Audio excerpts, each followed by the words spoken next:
버려야 할 물건을 버리지 못하고 집에 쌓아두는 것을 저장 강박증이라고 합니다.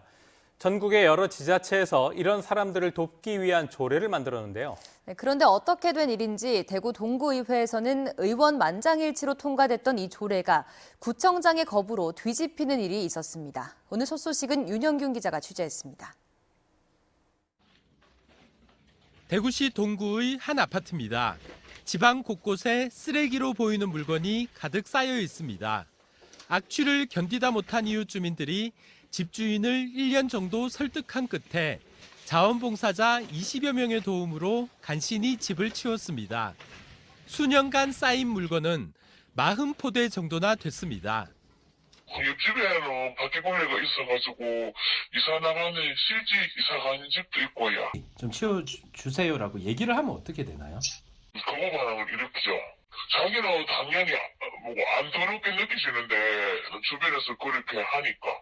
대구 동구의회에서는 지난 6월 이처럼 버려야 할 물건을 버리지 못하고 집에 쌓아두는 이른바 저장 강박 의심 가구를 지원하기 위한 조례안을 이례적으로 의원 만장일치로 통과시켰습니다.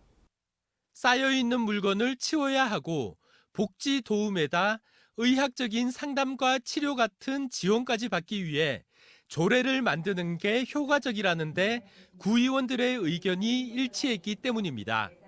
하지만 백이철 대구 동구청장은 저장 강박 당사자로 의심받는 사람의 인격권은 물론 재산권, 행복 추구권과 자기 결정권이 침해될 수 있다며 재의, 즉 다시 의결해 달라고 동구의회에 요구했습니다.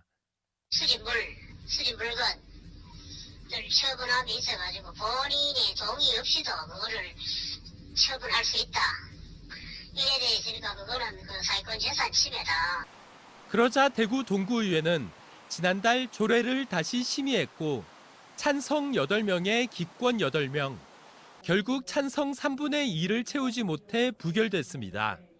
이 조례를 대표 발의한 의원은 구청장의 입김에 기권, 즉 사실상 반대한 의원이 나왔다며 다시 조례안을 발의하겠다고 밝혔습니다. 같은 당이니까 전에 작년에 있었던 사회적 경제 조례도 역시 저희가 들어왔을 때 똑같은 결과가 나왔습니다. 그때도 이제 정치적으로 자기 당이라고 이제 편들어주기 그렇게 됩니다.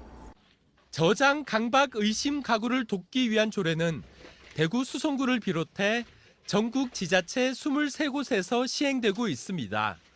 MBC 뉴스 윤영균입니다.